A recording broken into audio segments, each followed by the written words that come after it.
Halo teman-teman, selamat datang kembali di channel YouTube saya. Kali ini tidak ada konten diskusi, tidak ada rekan diskusi di sebelah saya, karena malam hari ini saya akan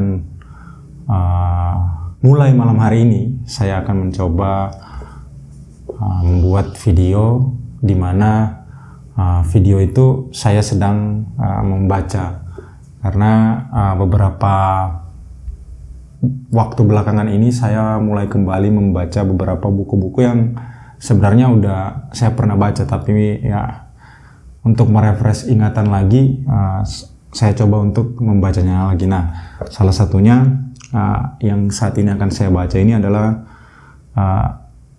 buku Kekerasan Budaya Pasca 65 yang ditulis oleh Wijaya Herlambang.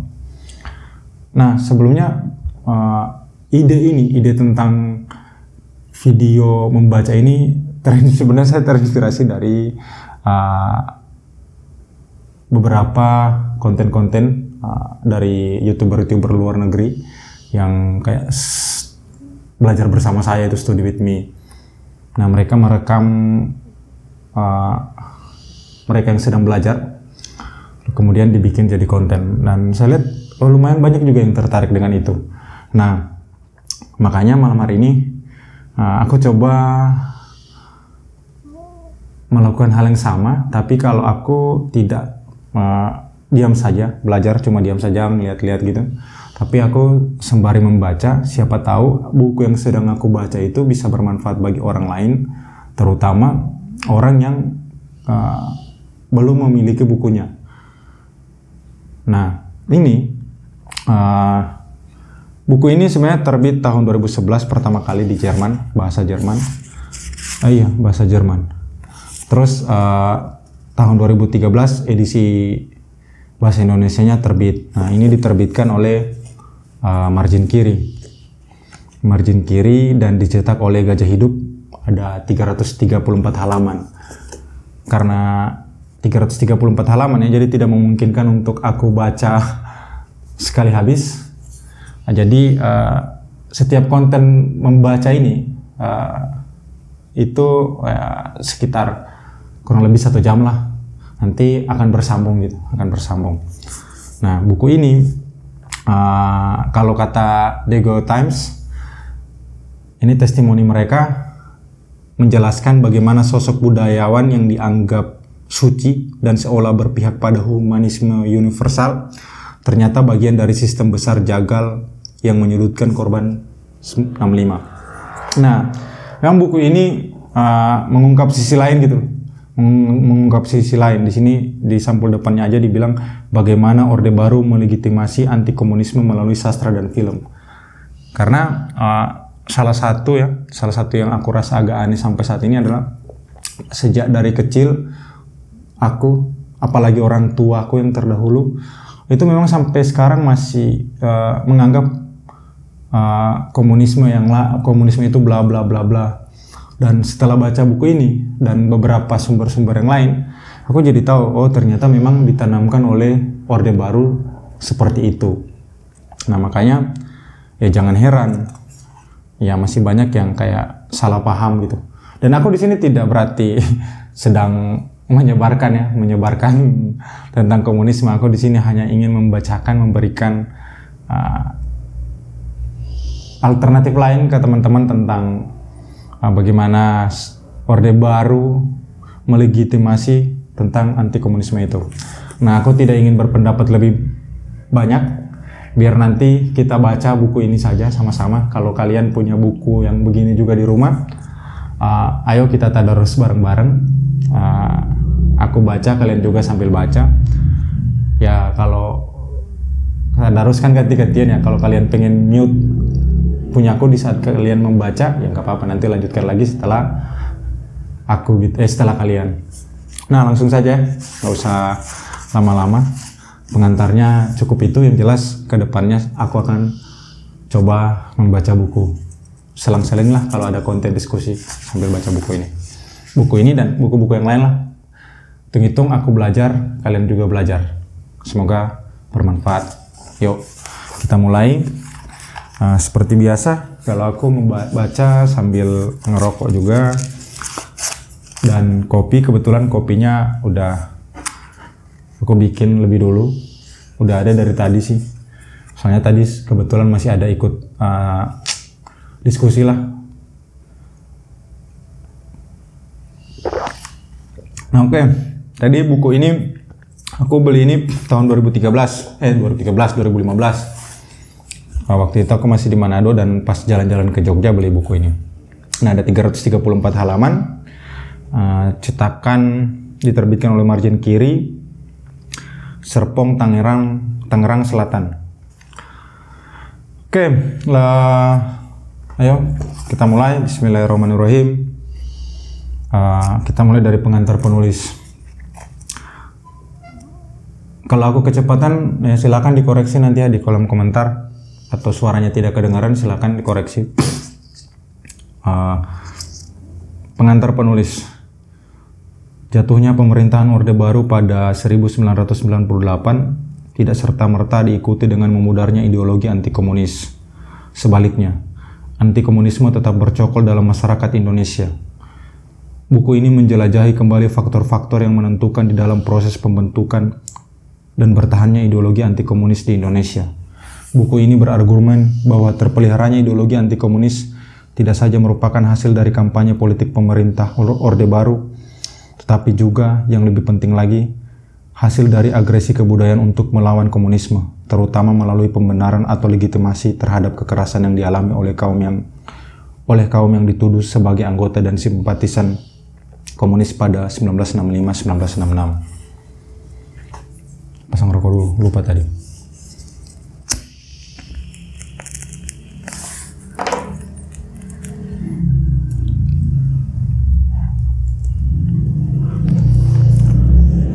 Pembenaran atas kekerasan yang terjadi pada 1965-1966 yang dilakukan oleh pemerintah Orde Baru dan agen-agen kebudayaannya melalui produk-produk kebudayaan merupakan bentuk dukungan yang sangat mendasar dalam menciptakan sudut pandang bahwa komunisme merupakan musuh negara yang paling utama. Buku ini juga mengajukan argumen bahwa legitimasi terhadap kekerasan 1965-1966 tidak kalah brutal dibandingkan dengan aksi kekerasan itu sendiri. Dengan demikian, legitimasi terhadap kekerasan dapat dilihat sebagai bagian dari praktik kekerasan itu sendiri yang sesungguhnya tidak dapat dipisahkan dari pengertian atas konsep kekerasan. Dengan memfokuskan bahasan pada bagaimana pemerintah Orde Baru dan agen-agen kebudayaannya memanfaatkan produk-produk budaya dalam melegitimasi kekerasan terhadap kaum komunis, buku ini bermaksud memaparkan bagaimana kekerasan 1965-1966 itu kemudian dilihat sebagai hal yang lumrah dan normal. Jadi lewat buku ini, break dulu, lewat buku ini Wijaya Herlambang hendak mengemukakan bagaimana kekerasan-kekerasan yang dilakukan oleh Orde Baru terhadap kaum komunis dan simpatisan komunis itu menjadi sesuatu yang kita sebagai masyarakat Indonesia itu menganggapnya sesuatu yang lumrah gitu ya, dan normal. Kayak misalnya ya karena mereka membunuh jadi kita bunuh gitu, kita bantai. Nah ini kedepannya silakan kalian ambil kesimpulan sendiri. Aku tidak memaksakan kalian untuk mengikuti aku atau mempercayai ideologi tertentu, karena kita hanya baca buku, kita ambil baiknya, kita buang yang buruknya. Yang penting jangan bakar bukunya.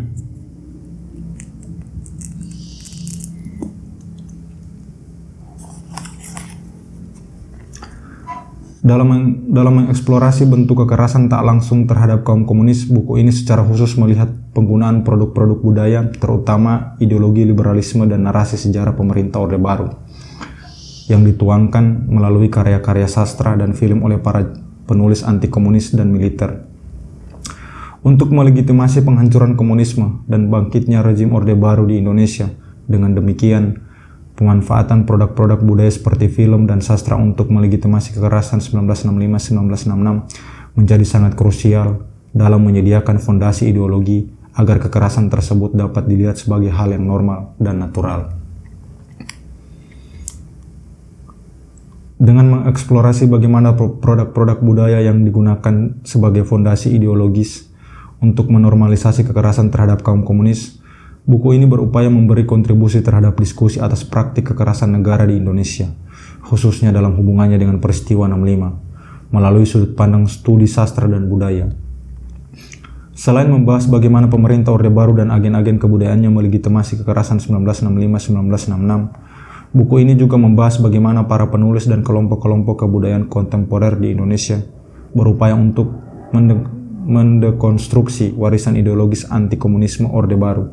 Dengan demikian, buku ini juga bermaksud memberi kontribusi terhadap wacana kebudayaan dan dinamika kesusastraan Indonesia di masa akhir dan pasca Orde Baru dengan cara mendiskusikan peran para penulis dan kelompok-kelompok kebudayaan kontemporer dalam menentang warisan ideologi anti-komunisme Orde Baru.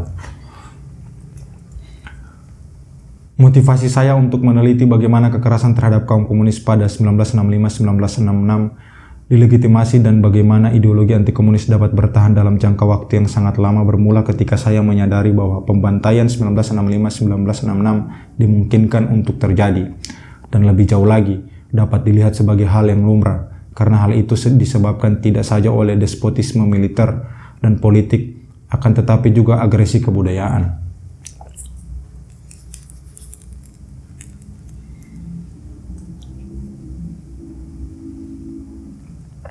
Berdasarkan penelitian yang saya lakukan, dalam buku ini saya berargumen bahwa kuatnya ideologi anti-komunis merupakan hasil dari kampanye kebudayaan di mana nilai-nilai ideologis dan moral ditransformasikan ke dalam perspektif untuk melihat bahwa komunisme merupakan ancaman terbesar negara yang harus dihancurkan dengan harga berapapun. Namun demikian, tentu saja sangat naif apabila setiap upaya untuk mengekspos peristiwa pembantaian 1965-1966 disejajarkan dengan pembelaan terhadap komunisme. Saya yakin. Jadi ini perlu digarisbawahi ya. Namun demikian, tentu saja sangat naif apabila setiap upaya untuk mengekspos peristiwa pembantaian 1965 dan 66 disejajarkan dengan pembelaan terhadap komunisme. Jadi tidak selamanya ketika mengungkap peristiwa pembantaian itu sama dengan kita membela komunisme gitu. Jadi itu yang perlu ditekankan. Saya yakin bahwa komunisme, sebagaimana rezim politik apapun, juga berpotensi menjadi rezim yang represif seperti terbukti di banyak negara lain. Namun penting diingat adalah peristiwa pembunuhan massal 1965-1966 tetap merupakan tragedi kemanusiaan terbesar dalam sejarah Indonesia. Nah, ini yang ditekankan oleh Wijaya Herlambang. Jadi buat kaum-kaum mungkin yang salah paham dan agak sensitif bahas soal ini, tolonglah mengerti. Ini sebuah karya gitu. Apalagi ini kalau tidak salah sebagai disertasinya Wijaya Herlambang, bukan disertasiku.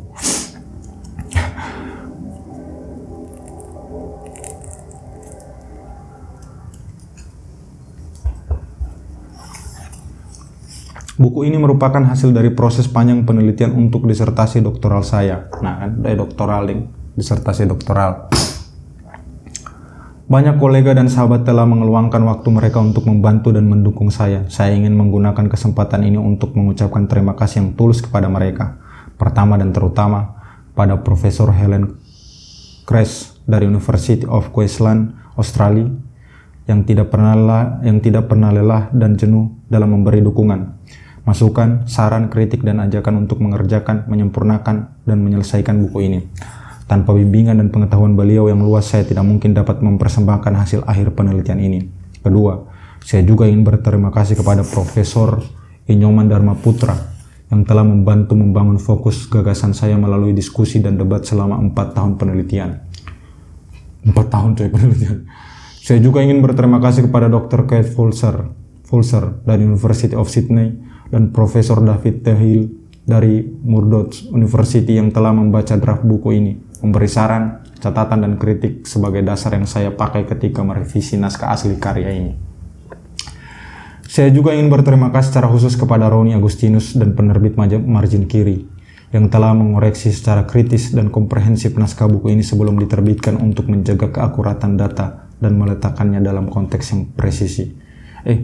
Iya lupa, kalau seandainya Margin Kiri mau protes saya baca ini gini, ya nggak apa-apa, email aja, email saya ada di situ. Tapi kalau diizinkan, ya mohon izin ini membacakan ini biar jadi diskusi teman-teman yang ada di luar, juga keluarga DJ Herlambang. Saya juga berterima kasih kepada tokoh-tokoh kebudayaan Indonesia yang telah bersedia meluangkan waktu mereka untuk diwawancarai, khususnya Gunawan Muhammad.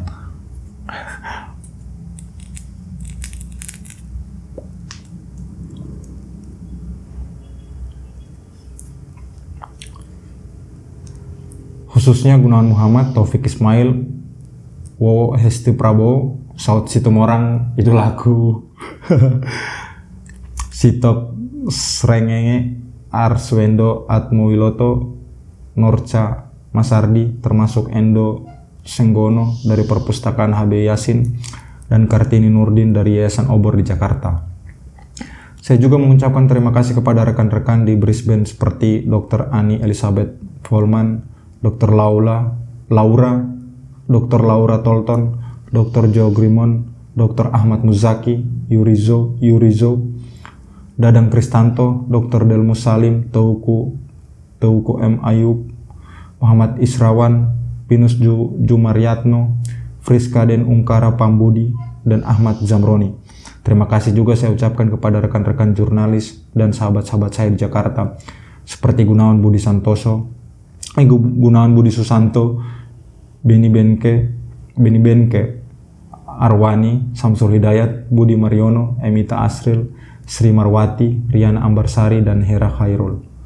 Akhirnya, secara khusus saya ingin berterima kasih kepada keluarga saya yang sangat saya cintai, Delmar Herlambang, dan kedua buah hati saya, Larasati Herlambang dan Jagat Herlambang, yang telah mengobarkan semangat saya setiap kali saya menatap wajah-wajah mungil mereka. Oke, daftar isi, ada pengantar penulis, daftar singkatan, pendahuluan, terus ada merumuskan kekerasan budaya, ada 8 bab lah, ada 8 bahasan. Jadi setelah pengantar penulis, daftar singkatan, pendahuluan, merumuskan kekerasan budaya, konseptualisasi dan implementasi.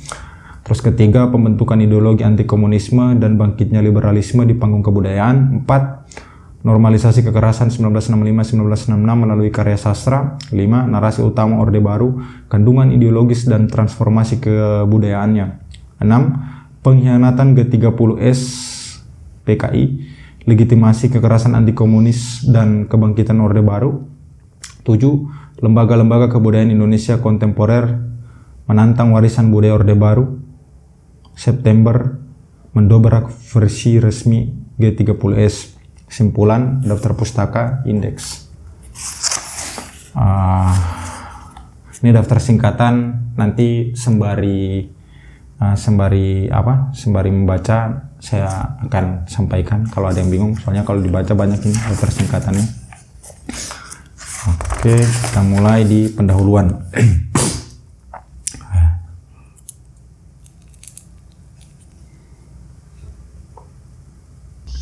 Pendahuluan.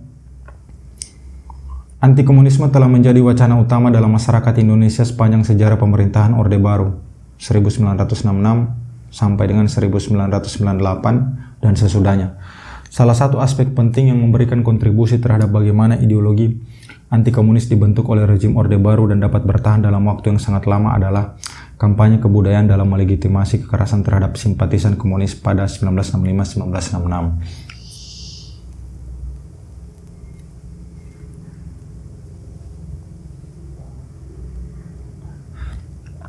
Buku ini menyajikan sebuah analisis atas upaya pemerintah Orde Baru beserta agen-agen kebudayaannya dalam memanfaatkan produk-produk budaya sebagai bagian dari strategi mereka untuk melegitimasi pembantaian 1965-1966. Bahasan buku ini juga mencakup analisis tentang perlawanan budaya terhadap pemerintahan Orde Baru dan warisan ideologinya, terutama ideologi anti-komunisme. Anti-komunisme dalam perspektif.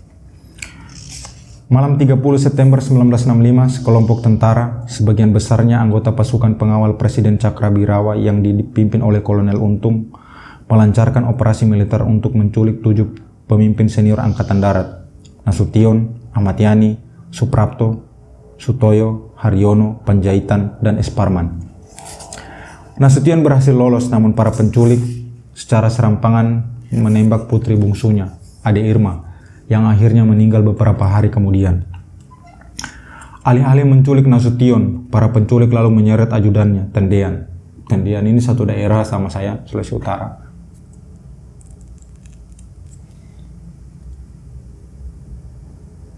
Ketujuh korban penculikan ini akhirnya dibunuh dan mayat mereka dilempar ke dalam sebuah lubang di daerah timur Jakarta, yang kemudian dikenal dengan nama Lubang Buaya. Peristiwa penculikan ini kemudian diberi nama oleh komandan penculikan itu, Kolonel Untung, Gerakan 30 September, dan diinterpretasi oleh Angkatan Darat sebagai usaha coup terhadap pemerintah. Di antara para pemimpin senior Angkatan Darat yang tidak menjadi target penculikan Untung dan kelompoknya adalah Jenderal Soeharto, Komandan Kostrad Komando Cadangan Strategis Angkatan Darat pada pagi 1 Oktober 1965. Soeharto membuat pernyataan bahwa pada 1 Oktober 1965, Soeharto membuat pernyataan bahwa PKI, Partai Komunis Indonesia, di bawah pimpinan DN Aidit, berada di belakang operasi Untung. Menyusul tuduhan ini, Soeharto segera mengambil alih pimpinan Angkatan Darat. Soeharto juga mencurigai bahwa dalam melakukan aksinya, PKI dan kelompok Untung didukung oleh Angkatan Udara. Dalam waktu singkat, dimulai sejak 2 Oktober 1965, Angkatan Darat yang dipimpin oleh Jenderal Soeharto melancarkan kampanye kekerasan terhadap PKI dan para pengikutnya yang mengakibatkan ratusan ribu hingga jutaan orang dibunuh, hilang, dan ditahan. Nah, ini footnote untuk pertama. Untuk catatan lengkap mengenai jumlah korban pembunuhan massal 1965-1966, lihat Robert Cribb, The Indonesian Killings 1965-1966, Study from Java and Bali, Monash University 1990, terus ada Frank Colombin dan Thomas J. Lindblad, Roots of Violence in Indonesia. Terus lihat juga Hermawan Sulistyo, Palu Arit di Ladang Tebu, Jakarta, Kepustakaan Populer Gramedia 2000. Oke, lanjut. Pembunuhan massal inilah yang pada gilirannya membawa Soeharto naik ke tampuk kekuasaan dan sebuah kekuasaan diktator militer yang menamakan dirinya Orde Baru dibentuk. Akibatnya pula dari itu, pada masa Orde Baru dan sesudahnya, anti-komunisme muncul sebagai wacana dominan dalam masyarakat Indonesia.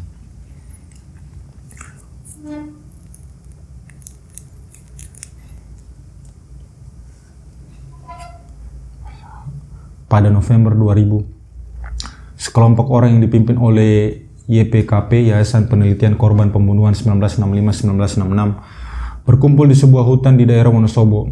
Sementara orang ramai menonton di tengah gerimis yang mengguyur, akhirnya jelas bahwa mereka sedang melakukan penggalian tulang belulang manusia sejumlah 26 orang. Sebanyak 21 dari tulang belulang itu adalah korban pembunuhan massal yang dilakukan oleh militer di bawah komando Jenderal Soeharto sebagai akibat dari peristiwa 30 September 1965.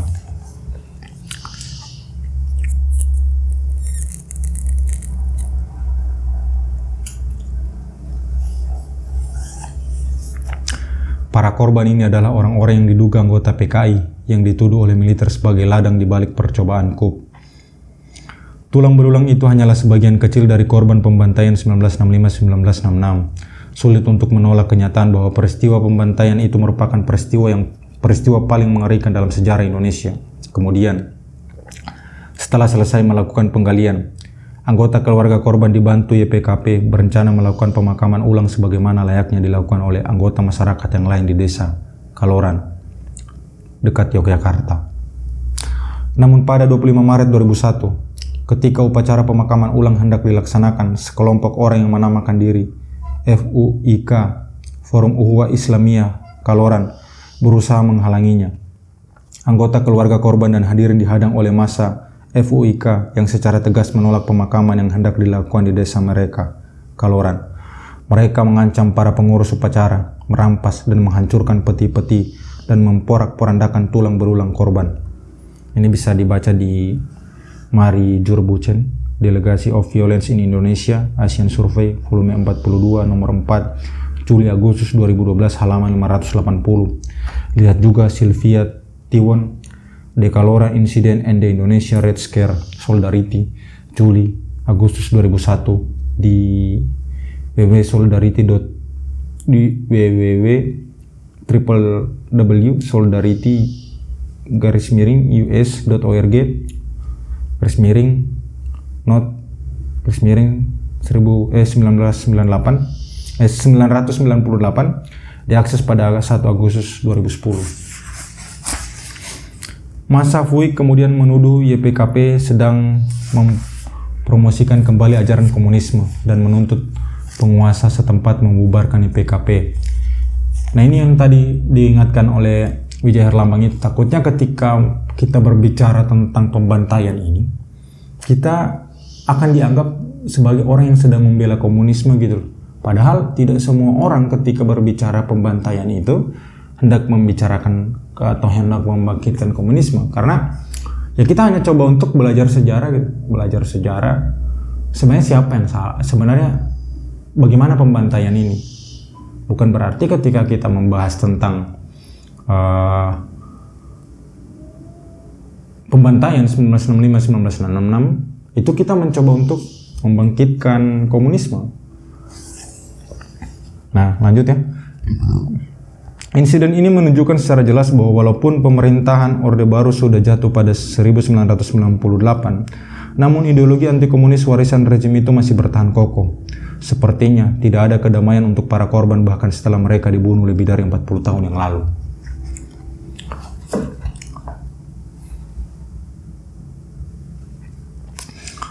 Ketakutan juga selalu hadir bagi mereka yang mencoba membuka luka sejarah 1965-1966. Tidak lama setelah insiden di Desa Kaloran, sebuah kelompok gabungan di bawah bendera AAK, Aliansi Anti Komunis, yang terdiri dari Gerakan Pemuda Islam, Front Hizbullah, Front Pemuda Betawi, Badan Komunikasi Pemuda Remaja Masjid Indonesia, Barisan Merah Putih, membakar buku karya ahli filsafat Franz Magnus Suseno, Pemikiran Karl Marx dari Sosialisme Utopis ke Perselisihan Revisionisme, yang sebenarnya justru merupakan kritik pedas terhadap Marxisme. Nah, ini yang apa ya, bisa dibilang kita itu sampai sekarang apa yang berbau komunis itu pasti langsung kita sikat tanpa kita cari tahu terlebih dahulu apa sebenarnya yang dibahas di situ. Kayak contohnya ini bukunya Franz Magnus Suseno ini sebenarnya dia hendak mengkritik, dia itu mengkritik Marxisme, bukan menghidupkan. Tapi oleh orang-orang yang benci Marxisme atau komunisme ini justru dibakar. Padahal harusnya kalau memang mereka anti Marxisme atau komunisme, harusnya mereka dukung. Karena yang Magnus sedang mengkritik itu, bukan hendak membela. Buku itu untuk dibaca, bukan untuk dibakar. Ya kalau tidak sepakat ya silakan aja dibalas tulisannya gitu. Nah, lanjut. Mereka mengancam akan merampas dan menghancurkan buku-buku lain yang berhubungan dengan Marxisme dan komunisme dari perpustakaan dan toko-toko buku di seluruh negeri. Ini footnote ketiga. Pembakaran buku dan Marxisme, Suara Pembaruan Daily, diakses pada 10 September 2009. Suara Pembaruan, lihat aja di websitenya library.ohio.edu.edu/Indopubs /05/05/22/0058.html. Hingga 2010, peristiwa-peristiwa serupa masih tetap terjadi secara sporadis. Hal ini menyebabkan pertanyaan bagaimana ideologi anti komunis bisa bertahan lama, bahkan jauh setelah jatuhnya Orde Baru, menjadi sangat penting untuk dipertimbangkan. Walaupun tidak bisa dipungkiri bahwa bertahannya ideologi anti komunis merupakan akibat langsung dari pendekatan politik Orde Baru untuk menghancurkan komunisme dan mencegah munculnya kembali paham itu di Indonesia. Namun pendekatan kebudayaan yang dilakukan oleh pemerintah Orde Baru dan agen-agen kebudayaannya jauh lebih berpengaruh terhadap bertahannya ideologi anti komunis. Nilai-nilai moral, ideologis, dan bahkan artistik merupakan kekuatan-kekuatan kebudayaan yang dimanipulasi oleh pemerintah Orde Baru dan agen-agen kebudayaannya selama lebih dari 30 tahun untuk menancapkan dan memelihara perspektif bahwa komunisme adalah musuh utama negara. Dimensi kebudayaan seperti ini tentu sangat sulit untuk diukur, tapi justru faktor inilah yang berperan penting dalam pembentukan dan bertahannya ideologi anti komunis di tengah masyarakat Indonesia. Sudah banyak penelitian yang dilakukan untuk menyoroti kekerasan di Indonesia, terutama berkait dengan pembantaian massal 1965-1966 yang umumnya berkonsentrasi pada aspek fisik dan akibat langsung aksi kekerasan tersebut. Pengamatan atas struktur politik, ideologi, agama, seni, dan produk kebudayaan lain juga sudah terdokumentasi secara baik. Namun demikian, kenyataan bahwa elemen-elemen kebudayaan ini sebenarnya menjadi faktor kunci dan pendorong utama di belakang praktik kekerasan belumlah disadari sepenuhnya. Dengan kata lain, praktik kekerasan langsung atau fisik sebenarnya memerlukan elemen-elemen pendukung yang saya rujuk sebelumnya sebagai produk dan produksi kebudayaan. Dalam konteks Indonesia, nilai-nilai moral, ideologis, dan artistik yang anti-komunis sudah menjadi kekuatan kebudayaan yang digunakan sebagai dasar dari kampanye puluhan tahun untuk mengibliskan komunisme dan praktik-praktik kebudayaannya sebagai bentuk legitimasi atas kekerasan terhadap kaum komunis. Ada banyak sekali produk-produk kebudayaan yang digunakan oleh pemerintah Orde Baru dan agen-agen kebudayaannya untuk mempromosikan anti-komunisme, seperti ideologi negara, museum, monumen, diorama, folklore, agama, buku-buku pegangan siswa, materi penataran, film, ideologi kebudayaan, dan karya sastra. Dalam studi ini saya hanya berfokus pada dua dari banyak produk kebudayaan itu yang berkait erat dengan proses legitimasi atas kekerasan 1965-1966. Yang pertama adalah ideologi kebudayaan liberalisme, yang dalam konteks Indonesia dikenal dengan istilah humanisme universal, dan yang kedua, versi resmi peristiwa 1965 yang menjadi narasi utama rezim Orde Baru.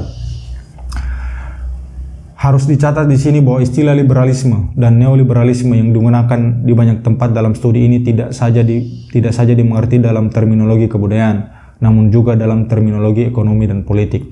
Di dalam terminologi kebudayaan, istilah liberalisme dipakai untuk menjelaskan gerakan kebudayaan yang berorientasi pada Barat, yang mulai berkembang di lapangan kebudayaan Indonesia sejak akhir Perang Dunia Kedua.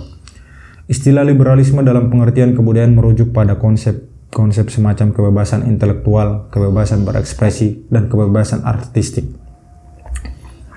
Semua konsep ini berakar pada semangat ideal Barat atas prinsip-prinsip demokrasi dan persamaan, equality, yang salah satu aspeknya di dalam terminologi kebudayaan Indonesia dikenal dengan istilah humanisme universal. Dalam pengertian politik, istilah liberalisme merujuk pada gerakan dari elemen-elemen politik sayap kanan dan untuk melawan komunisme.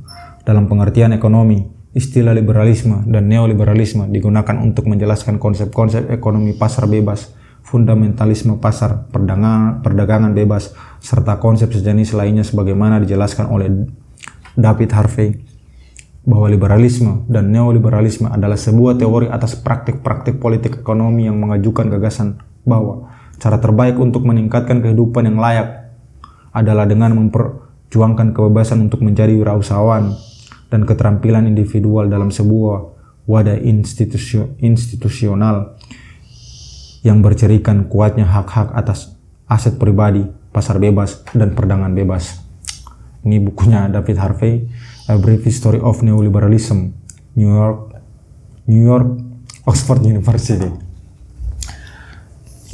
Kembali ke pembicaraan sebelumnya, kedua subjek khusus ini, yaitu ideologi liberalisme dan versi resmi peristiwa 1965. Dalam perspektif kajian ini, telah menjadi salah satu instrumen propaganda berpengaruh yang bertanggung jawab dalam menjustifikasi penghancuran komunisme yang pada gilirannya memungkinkan komunisme dipandang sebagai musuh utama negara, baik dalam praktik politik maupun budaya. Akibatnya, melalui dasar ideologis ini, kekerasan yang dialami oleh kaum yang dituduh komunis pada 1965-1966 dapat diterima sebagai sesuatu yang lumrah dan mudah dilupakan.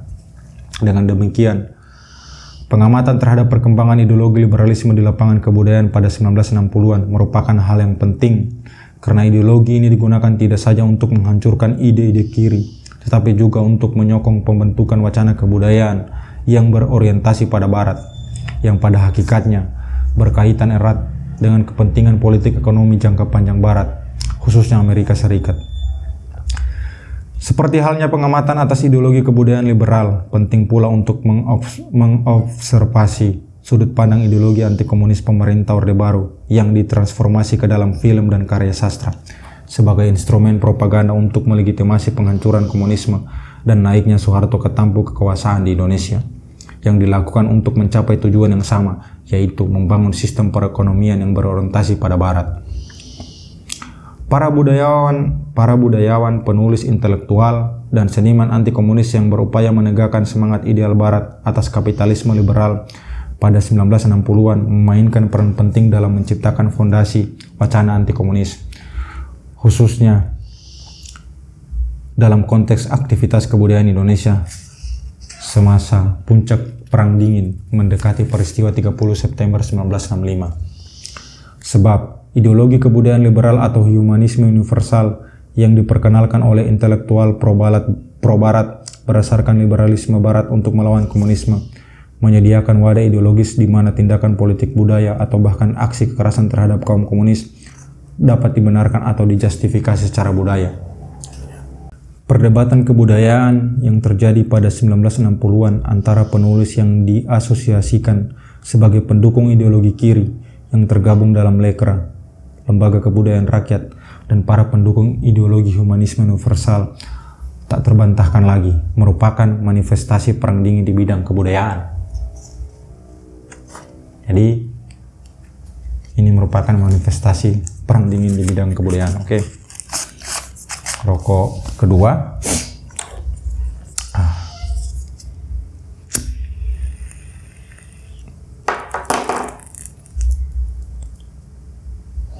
Jangan lupa loh beli bukunya di margin kiri biar kita bisa sama-sama belajar lah.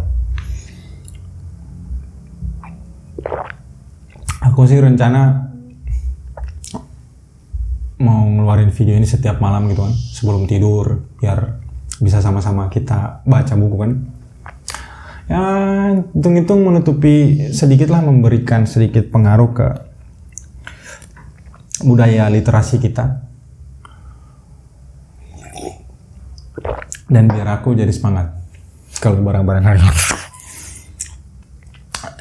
Oke, lanjut lagi.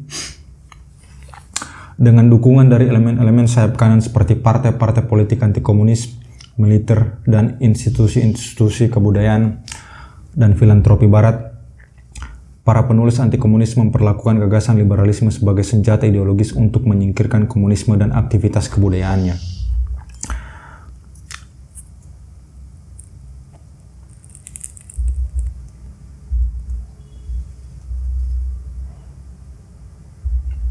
Dalam konteks inilah, pada 1963, para pendukung humanisme universal, liberalisme, membuat pernyataan sikap kebudayaan anti-komunis mereka yang terkenal dengan nama Manifesto Kebudayaan. Dengan kata lain, seperti akan dibahas di buku ini, untuk membangun gagasan kebebasan intelektual dan artistik. Pertama, komunisme harus dimusnahkan. Ulang-ulang. Dengan kata lain, seperti akan dibahas di buku ini, untuk membangun gagasan kebebasan intelektual dan artistik. Pertama, komunisme harus dimusnahkan dari kehidupan kebudayaan di Indonesia. Oh, aku ini udah baca ini tapi agak lupa-lupa, makanya aku tak ulang lagi.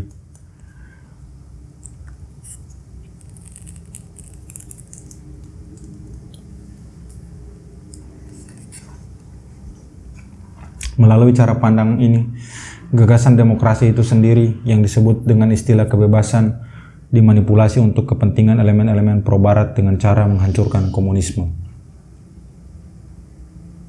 Jadi kalau selama ini ada yang menganggap bahwa komunisme justru itu impor, ya orang-orang pada saat itu, pada masa 1963 itu yang juga anti komunisme sebenarnya ya mendukung ideologi pro-barat gitu, kepentingan pro-barat. Lanjut, organisasi politik paling berpengaruh yang memainkan peran sebagai perantara utama antara intelektual pro-barat, faksi militer sayap kanan, salah lagi intonasi. Organisasi politik paling berpengaruh yang memainkan peran sebagai perantara utama antara intelektual pro-barat, faksi militer sayap kanan, dan aliansi asing mereka adalah Partai Sosialis Indonesia. Sebagai salah satu partai yang tidak sedang berkuasa di dalam rezim Soekarno, PSI menjadi salah satu basis perlawanan terhadap pemerintahan Soekarno. Banyak tokoh kebudayaan terkemuka seperti Mokhtar Lubis, Sultan Takdir Ali Sabana, Sujatmoko, Wiratmo Sukito, dan generasi muda simpatisan PSI seperti Gunawan Muhammad, Taufik Ismail, Arif Budiman, dan adiknya Suhoki memiliki kesamaan orientasi politik dan kebudayaan dengan para pemimpin PSI seperti Syahrir, Sumitro Jojo Hadikusumo, Sujatmoko, dan faksi militer sayap kanan untuk membela kepentingan ekonomi dan politik Barat, terutama Amerika Serikat.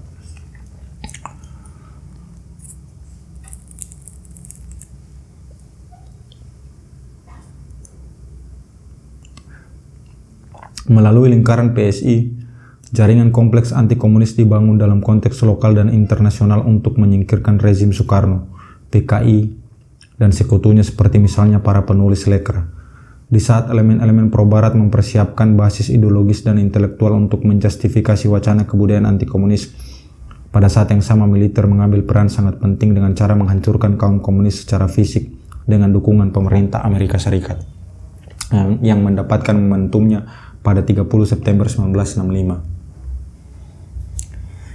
Sesudah dihancurkannya PKI dan organisasi-organisasi afiliasinya, termasuk Lekra, oleh Angkatan Darat, ideologi humanisme universal menjadi satu-satunya haluan dalam membangun kebudayaan kontemporer Indonesia di bawah rezim Orde Baru. Hampir seluruh penulis Lekra ditahan di Pulau Buru atau melarikan diri ke luar negeri, sementara karya-karya mereka dihancurkan dan diberangus. Pelarangan karya-karya mereka, khususnya Pramudia Anantatur, adalah contoh bagus bagaimana praktik kebudayaan kiri dimarginalisasi oleh pemegang otoritas kebudayaan Orde Baru. Pramudia ditahan selama 14 tahun, yang 10 tahunnya ia habiskan di Pulau Buru tanpa pernah diadili. Itu aku beli satu buku dua nih aku beli, yang dua dikasih teman, Bumi Manusia sama Anak Semua Bangsa. Itu 150-an, 150 atau 60 di Gramedia Manado dulu aku beli. Tapi aku paling susah sebenarnya arus balik ya. Makanya aku dulu pernah bikin media namanya Arus Balik. Karena sampai sekarang aku selalu terngiang-ngiang dengan arus balik. Nanti mungkin di lain waktu lah kita baca bersama tentang arus balik. Nah lanjut. Penahanan Pramudia dan pelarangan karya-karyanya memicu perhatian luas dari komunitas internasional. Akibatnya, karya-karya Pramudia menjadi dikenal secara luas di dunia. Sejalan dengan kebijakan Orde Baru untuk melarang karya-karya penulis kiri, para pendukung ideologi humanisme universal juga berupaya untuk memarginalisasi dengan cara meremehkan pendekatan artistik kiri sebagai seni murahan.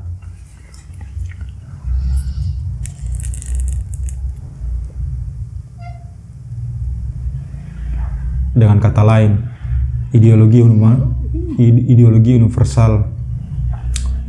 humanisme universal berfungsi sebagai afirmasi terhadap pembentukan wacana anti-komunis di dalam bidang kebudayaan Indonesia dengan cara mempromosikan semangat ideal Barat tentang liberalisme.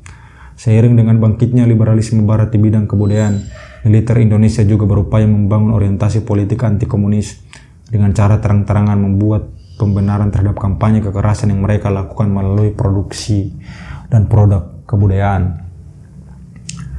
Pada Desember 1965, ketika pembantaian terhadap pengikut komunis masih berlangsung, Angkatan Darat sudah mulai secara sistematis melegitimasi kampanye kekerasan yang mereka lakukan melalui produk kebudayaan, khususnya melalui penulisan narasi resmi atas peristiwa 1965 yang menjadi narasi utama Orde Baru. Dalam narasi ini PKI dituduh sebagai satu-satunya pelaku percobaan coup yang menewaskan 7 perwira militer.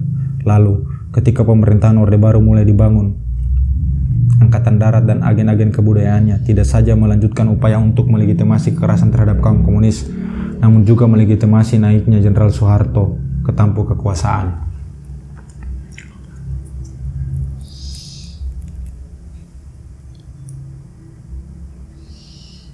Melalui produk-produk budaya seperti ideologi negara, Pancasila, museum, monumen, hari-hari peringatan, penataran, buku-buku pegangan siswa, dan terutama film dan karya sastra.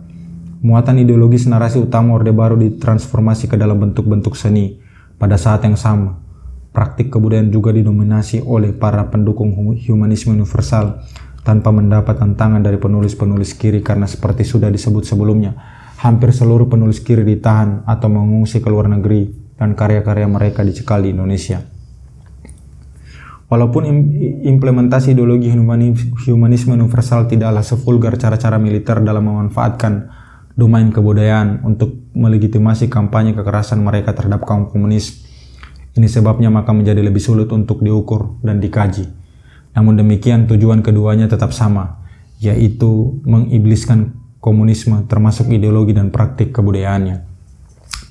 Pendeknya, upaya-upaya itu adalah bentuk legitimasi kebudayaan terhadap penghancuran komunisme. Dengan demikian, menjadi penting untuk dimengerti bahwa pembentukan dan bertahannya ideologi anti komunis merupakan hasil dari kombinasi agresi ideologis antara kekuatan politik dan kekuatan kebudayaan untuk melawan kaum komunis. Dari sinilah kemudian muncul pertanyaan-pertanyaan utama yang menjadi fokus kajian buku ini. Bagaimana mungkin produk-produk budaya seperti ini dapat memiliki kekuatan yang besar dalam menciptakan dan memelihara ideologi anti komunis dan lebih penting lagi, melegitimasi kampanye kekerasan 1965-1966. Bagaimana cara para pendukung anti komunisme, termasuk para penulis liberal dan agen-agen kebudayaan militer dalam pengertian praktis, memanfaatkan dan memanipulasi produk dan ideologi kebudayaan untuk melegitimasi dan memelihara kampanye anti komunisme? Adakah upaya dari aktivis kebudayaan dan para penulis untuk mendekonstruksi tradisi Orde Baru dan ideologi anti komunisme? Jika ada, sejauh mana upaya yang mereka lakukan untuk melakukan perubahan terhadap nilai-nilai ideologis warisan Orde Baru ini? Jadi, 4 itu tadi pertanyaan-pertanyaan yang muncul yang menjadi fokus kajian dari buku ini.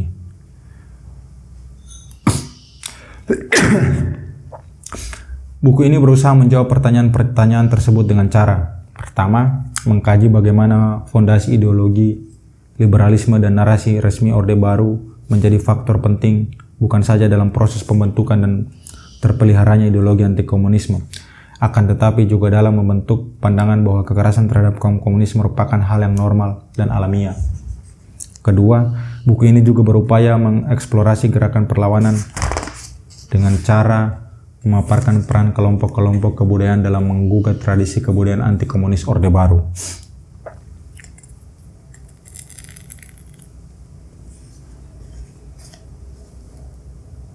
Sekaligus memperlihatkan bagaimana novel September karya Norsa Masardi mempersembahkan sudut pandang yang berbeda dari pemerintah Orde Baru terhadap peristiwa 1965. Buku ini berargumen bahwa bertahannya ideologi anti komunis merupakan hasil dari proses manipulasi ideologi dan produk kebudayaan yang dilakukan oleh pemerintah Orde Baru, agen-agen kebudayaannya, dan para penulis pro-barat dengan dukungan lembaga-lembaga asing terutama Amerika Serikat untuk melegitimasi penghancuran komunisme demi kepentingan kapitalisme barat. Buku ini juga berargumen bahwa walaupun kelompok-kelompok kebudayaan seperti Jaker, Jaringan Kerja Kesenian Rakyat, KUK, Komunitas Hutan Kayu, KSI, Komunitas Sastra Indonesia, dan Buletin Bumi Putra telah berkontribusi besar terhadap upaya untuk mengubah warisan anti komunisme Orde Baru, namun proses transformasi itu sendiri masih sangat lambat. Hal ini bukan saja disebabkan oleh dalamnya dampak moral yang disebabkan oleh kampanye ekstensif Orde Baru di tengah masyarakat, namun juga karena perbedaan ideologis antara kelompok-kelompok kebudayaan itu sendiri. Dalam konteks ini, novel September karya Norsa Masardi memainkan peran penting sebagai novel pertama yang menjungkir balik narasi resmi Orde Baru atas peristiwa 1965.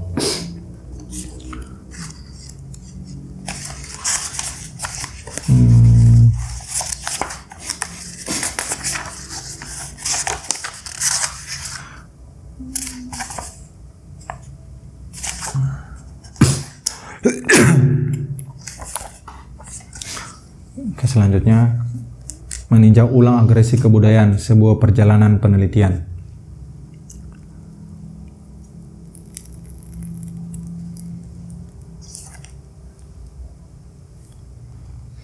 Perjalanan penelitian untuk buku yang semula merupakan disertasi doktoral saya ini bermula ketika saya teringat film propaganda Orde Baru Pengkhianatan G30 SPKI.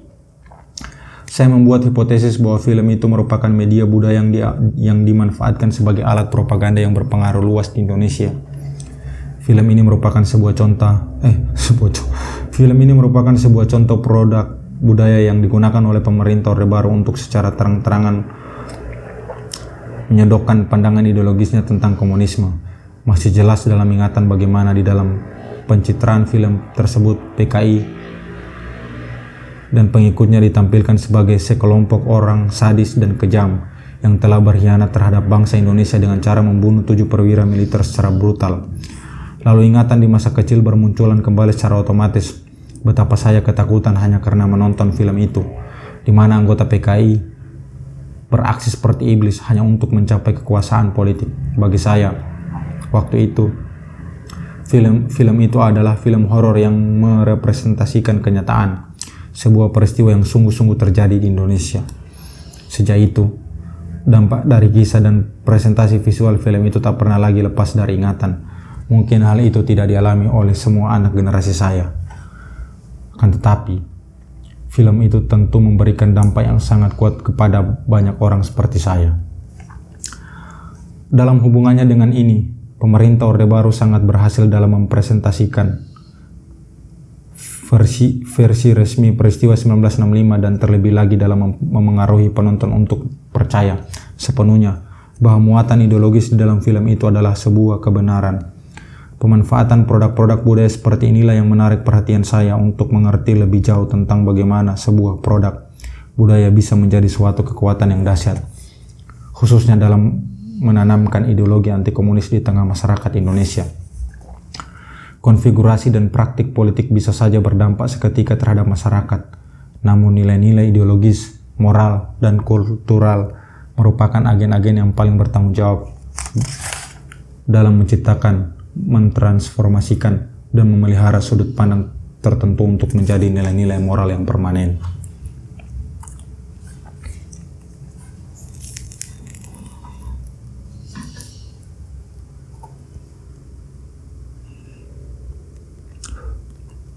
Kemudian saya mulai mengidentifikasi produk-produk budaya lainnya yang dimanfaatkan untuk menanamkan ideologi anti komunis, yang juga berfungsi sebagai alat untuk melegitimasi kekerasan tahun 1965, tidak saja oleh pemegang otoritas Orde Baru, tapi juga oleh agen-agen kebudayaannya.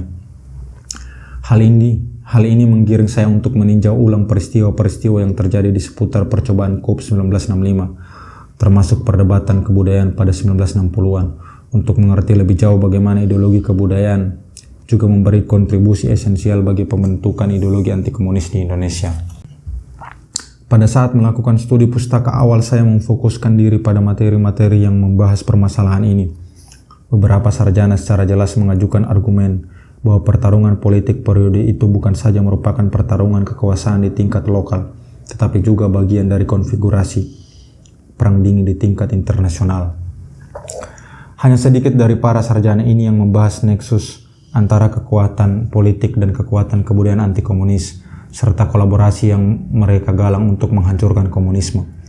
Namun lebih sedikit lagi yang membahas secara khusus peran institusi kebudayaan dan filantropi asing seperti CCF, Congress for Cultural Freedom, yang didonori oleh Ford Foundation dan Rockefeller Foundation di dalam ranah kebudayaan Indonesia.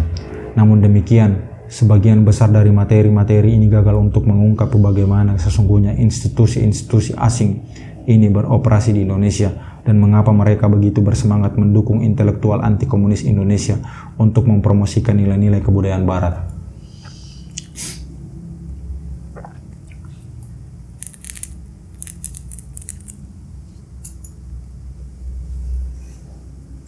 Kemudian, saya mulai memfokuskan studi pustaka yang sebagian besar saya lakukan di Universitas Queensland, Australia, mengenai peran CCF di Indonesia sebagai titik tolak penelitian saya. Segera setelah itu menjadi jelas bahwa walaupun yayasan-yayasan raksasa seperti Ford dan Rockefeller memegang peran penting sebagai penyandang dana. CCF sesungguhnya dimotori oleh CIA, yang juga sponsor keuangan CCF paling utama. CIA, CCF, ingat. CIA pula lah, terutama melalui pejabat-pejabat Rand Corporation yang bekerja erat dengan faksi sayap kanan Angkatan Darat di Sesquad, Sekolah Staf dan Komando Angkatan Darat di Bandung untuk mengeliminasi kekuatan kiri di Indonesia. Seperti akan dibahas nanti di buku ini, PSI memegang peran sentral sebagai perantara utama antara kelompok-kelompok politik kebudayaan anti komunis, khususnya faksi sayap kanan Angkatan Darat, penulis dan intelektual pro-barat, dan organisasi-organisasi politik, kebudayaan, dan filantropi Amerika Serikat. Tidaklah mudah untuk menemukan sumber-sumber yang sahih karena seperti saya sadari kemudian, cara kerja institusi-institusi asing ini bersifat tertutup dan rahasia. Walaupun saya sendiri kurang tertarik mempelajari cara kerja lembaga filantropi ini, namun penting dicatat bahwa mereka berperan penting dalam mendukung aktivitas kebudayaan baik di negeri mereka sendiri, Amerika Serikat, maupun di dunia internasional, terutama melalui CCF di Indonesia, untuk memerangi komunisme. Edward Berman, seorang profesor dari Universitas Louisville, memaparkan pengalamannya betapa memang sulit untuk mempelajari cara kerja lembaga-lembaga filantropi raksasa seperti Ford, Rockefeller, dan Carnegie karena operasi mereka bersifat rahasia. Peran yayasan itu dalam mendukung tujuan kebijakan luar negeri Amerika Serikat dan sebagai pilar ideologis dalam memelihara sistem kapitalis dunia tidaklah terbuka dan akibatnya menjadi sulit untuk didokumentasi. Nah, ini keterangan dari Edward Haberman di The Influence of the Carnegie, Ford and Rockefeller Foundation on America Friends. Silakan cari bukunya. Diterbitkan oleh Albany itu yang diterbitkan oleh New York Press.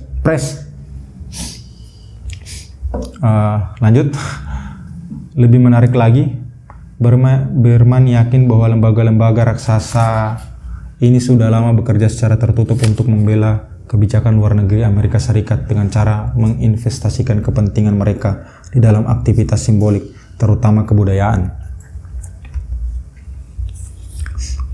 Sebagai bentuk dari pengaruh tak langsung terhadap strategi luar negeri jangka panjang Amerika, sebagaimana dikatakannya.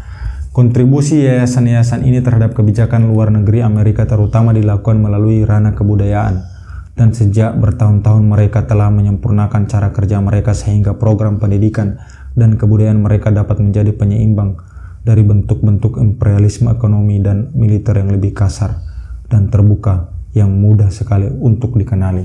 Lihat buku yang tadi.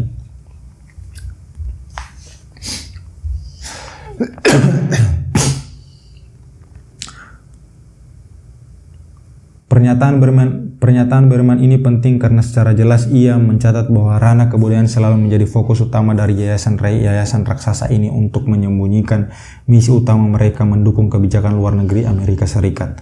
Yang dimaksud Berman sebagai ranah kebudayaan terkait erat dengan kepentingan yayasan-yayasan tersebut di bidang pendidikan dan pelatihan, terutama ilmu sosial dan ekonomi di tingkat universitas. Terlebih lagi, Berman juga membahas bagaimana cara lembaga-lembaga filantropi raksasa ini menyokong organisasi kebudayaan internasional seperti CCF dalam kaitannya dengan pengaruh global organisasi tersebut untuk memerangi komunisme. Dengan kata lain, institusi-institusi filantropi raksasa ini menjadi aktor paling berpengaruh dalam memproduksi dan menjaga ide-ide yang terkait erat dengan kepentingan ekonomi Amerika Serikat dan diterima oleh masyarakat baik di dalam negara itu sendiri dan di seluruh dunia. Seperti dikatakan Berman lebih lanjut, mereka secara kritis disituasikan untuk memainkan peran-peran penting dalam menentukan pengetahuan apa, gagasan apa, pandangan-pandangan dunia yang bagaimana yang mendapat dukungan, dan di mana kemudian dimasukkan ke dalam wacana umum masyarakat. Buku yang tadi juga baca di situ, ini kutipan dari buku yang tadi. Pernyataan Berman ini menjadi dasar hipotesis saya bahwa peran CCF di Indonesia merupakan salah satu faktor terpenting yang telah memanipulasi gagasan, kebebasan yang tujuannya adalah menghancurkan komunisme yang pada 1960-an telah menjadi salah satu kekuatan politik terbesar di Indonesia dan sekaligus untuk membela kepentingan ekonomi pemerintah Amerika Serikat. Melalui sudut pandang ini, arti dari demokrasi itu sendiri tidak lebih dari kebebasan untuk memperluas kepentingan ekonomi pemegang kekuasaan dan modal, atau tepatnya eksploitasi.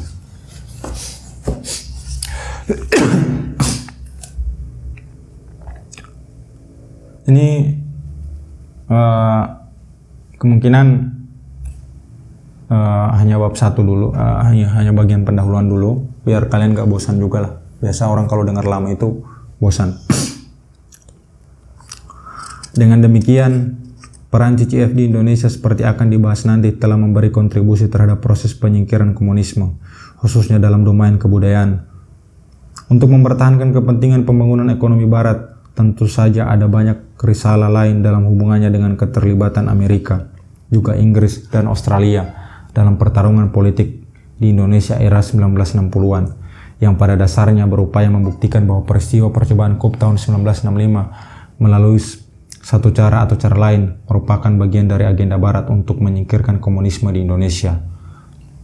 Berbekal catatan demikian, saya mulai membuat rencana kerja lapangan untuk mencari informasi dan dokumen-dokumen relevan yang dapat menunjuk secara langsung hubungan antara tokoh-tokoh kebudayaan Indonesia dan kolega asing mereka, terutama yang terlibat dalam CCF.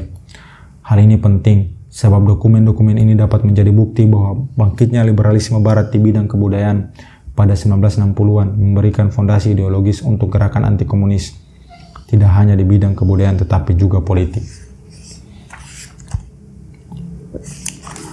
Pengaruh liberalisme Barat di bidang kebudayaan sangatlah menentukan, karena hal itu merupakan sebuah konstruksi secara pandang di mana di dalamnya praktik-praktik kebudayaan dan politik kiri dilihat sebagai entitas anti demokrasi. Saat saya melakukan studi lapangan pada 2007 dengan sebagian biaya dibantu oleh University of Queensland dan pada 2008 dengan biaya pribadi, aktivitas kebudayaan di Jakarta sedang diwarnai friksi antara institusi-institusi yang cukup besar seperti KUK, Komunitas Hutan Kayu, pimpinan Gunawan Muhammad di satu pihak, dengan kelompok-kelompok marginal seperti KSI, Komunitas Sastra Indonesia, dan Buletin Bumi Putra, serta beberapa kelompok lain seperti Rumah Dunia dan Forum Lingkar Pena di pihak lain. Pokok permasalahan yang menjadi pemicu terjadinya friksi adalah bangkitnya semangat neoliberalisme di lapangan kebudayaan pada era pasca Soeharto. Gunawan Muhammad dan Cook dipandang oleh pesaingnya sebagai agen imperialisme kebudayaan Amerika. Jaringan luas yang dibangunnya dengan institusi-institusi kebudayaan dan filantropi Barat menjadi target kritik, tidak saja dari para pesaingnya yang tergabung dalam KSI, khususnya Buletin Bumi Putra, tetapi juga dari mantan koleganya yang pernah bersama-sama menandatangani Manifesto Kebudayaan pada 1963, Taufik Ismail, editor senior majalah Sastra Horizon.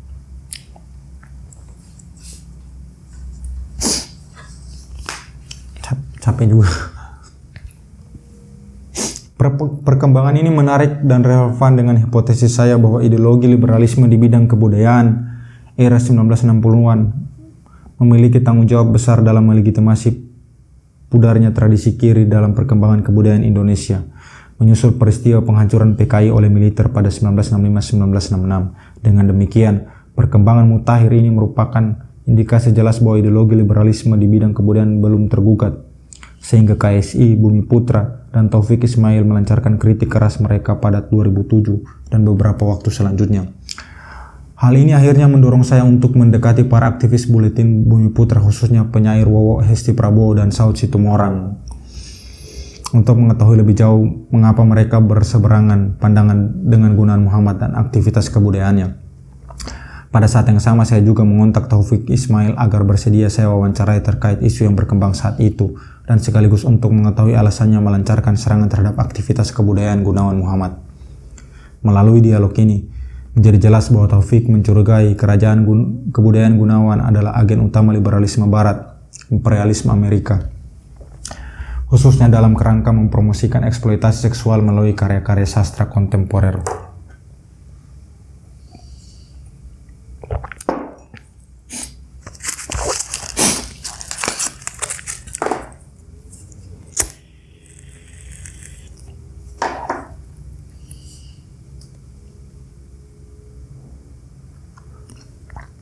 Perlu digarisbawahi bahwa para aktivis Bumi Putra sendiri tidak menganggap Taufik Ismail sebagai aliansi mereka. Wowok dan Saud menganggap Taufik Ismail dan Horizon sebagai bagian dari arus utama, mainstream, perkembangan kebudayaan Indonesia kontemporer, dan sama-sama penerima dana asing terbesar seperti halnya Gunawan Muhammad dan kerajaan kebudayaannya. Sesuai dengan rencana kerja lapangan saya, ditambah dengan informasi yang saya peroleh tentang polarisasi aktivitas kebudayaan yang terjadi saat itu, akhirnya saya menghubungi Gunawan Muhammad sendiri untuk bersedia saya wawancarai.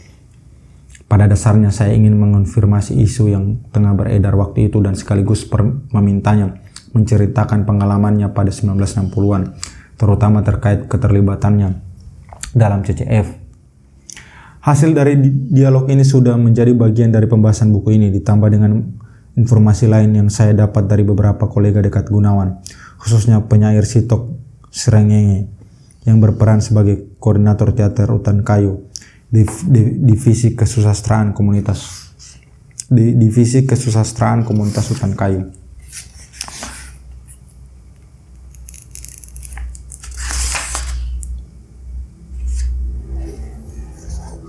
Pada suatu sore saya mendapatkan informasi dari Endos Senggono di perpustakaan HB Yasin bahwa ia memiliki koleksi dokumen yang isinya adalah koresponden antara Gunawan Muhammad dan mantan perwakilan CCF Asia Program Ivan Katz. Dokumen-dokumen ini merupakan salah satu aspek penting dalam studi ini untuk melihat bagaimana sifat hubungan mereka, baik sebagai profesional maupun personal. Dan dengan demikian, dokumen-dokumen ini krusial untuk menganalisis bagaimana liberalisme Barat yang disokong oleh CCF disebarluaskan dan digunakan untuk menyingkirkan ide-ide kiri di bidang kebudayaan dan politik. Sebenarnya ada beberapa dokumen lain yang menunjuk secara langsung hubungan antara Ivan Katz dan Mokhtar Lubis, tokoh kebudayaan yang terkenal sangat anti-komunis yang menjadi anggota CCF pada 1950-an. Namun sayang, saya tidak dapat mengakses dokumen-dokumen ini yang disimpan di Yayasan Obor Indonesia. Pada 2008, Kartini Nurdin, manajer Obor, mengatakan bahwa dokumen-dokumen ini adalah koleksi pribadi, sehingga tidak dapat diakses publik. Karena alasan inilah, maka saya terpaksa berpaling ke sumber-sumber sekunder, terutama karya-karya David Hill, yang telah secara ekstensif melakukan studi tentang peran Mokhtar Lubis dalam perkembangan kebudayaan dan politik di Indonesia. Namun untuk kepentingan studi ini, dokumen-dokumen yang saya dapatkan sudah memadai untuk mendukung analisis buku ini. Sementara itu, untuk melakukan kajian terhadap bentuk gamblang proses justifikasi atas kekerasan yang terjadi pada 1965-1966, saya juga bertemu dengan penulis novel Pengkhianatan G30 SPKI, Arswendo Atmowiloto. Pertemuan ini sangat membantu dan dalam mencapai pengertian yang lebih dalam tentang mengapa dan bagaimana Arswendo menulis novel tersebut. Melalui Arswendo, saya berhasil mendapat informasi tentang motivasi dan hubungan beliau dengan tokoh kebudayaan lain yang secara langsung terlibat di dalam produksi film Pengkhianatan G30 SPKI seperti Arifin Cenur meninggal 1995, Nugroho Noto Susanto meninggal 1985, dan G. Dwi Payana meninggal 1990. Melalui Arswendo saya juga dapat memahami lebih dalam tentang sifat dari hubungan di antara aktor-aktor kunci yang menciptakan narasi utama Orde Baru sebagai tambahan materi dari yang telah saya kumpulkan melalui studi pustaka. Saya ingin mencatat bahwa melalui karya-karya Catherine McGregor, saya banyak mendapat informasi tentang sejarawan militer Nugroho Noto Susanto yang berperan sebagai salah satu promotor penting pembuatan film Pengkhianatan G30 SPKI. Sebagai bagian dari kerja lapangan saya untuk mengamati gerakan perlawanan terhadap wacana anti-komunisme, saya juga bertemu dengan penulis novel September, Nurka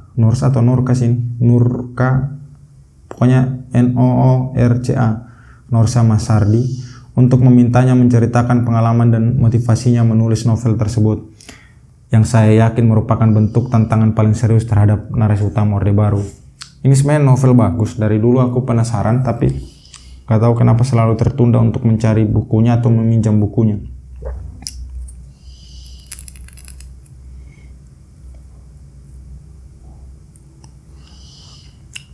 Semua informasi yang berhasil saya kumpulkan melalui studi pustaka dan kerja lapangan rasanya memadai untuk membantu saya mengonstruksi sebuah pengertian terhadap latar belakang, motivasi, dan sudut pandang para pemain kunci yang dibahas di buku ini dalam konteks pembentukan dan bertahannya wacana anti komunisme.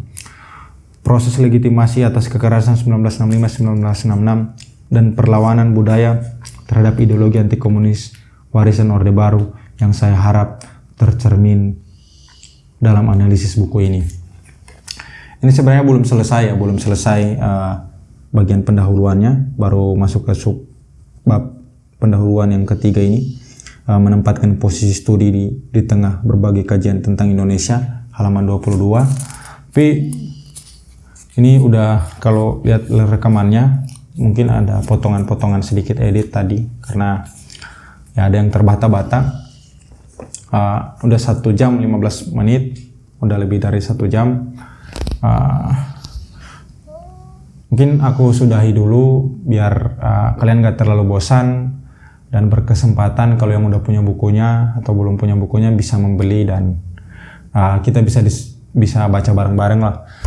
Karena niatku ya semata-mata untuk ya di satu sisi ya aku juga kan memang udah harus akui punya channel YouTube ini, dan sisi lainnya ya aku pengen belajar sama-sama, pengen belajar baca-baca lagi. Karena ya sejauh ini memang YouTube bagiku sudah menghasilkan dari YouTube aku dapat ya uang sedikit buat beli rokok, ya melakukan hobi baca buku sambil bikin konten kan nggak ada salahnya ya. Namun apabila ini dipermasalahkan oleh penerbit atau penulisnya ya nggak apa-apa, nanti aku hapus aja. Mungkin cuma itu dulu kali ini. Sampai ketemu di bacaan selanjutnya. Masih kita lanjut lagi. Masih di bab pendahuluan. Semoga ya kita bisa belajar sama-sama. Yang nggak ada di Solo sini bisa merasa dekat lewat konten ini.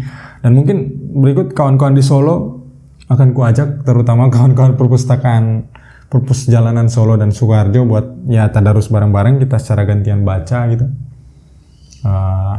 Terus direkam begini, dan ya buat teman-teman yang di luar bisa sama-sama gitu baca dengan kita. Oke, demikian. Ini udah 1:30 malam. Aku mau istirahat dulu. Terima kasih. Sampai jumpa.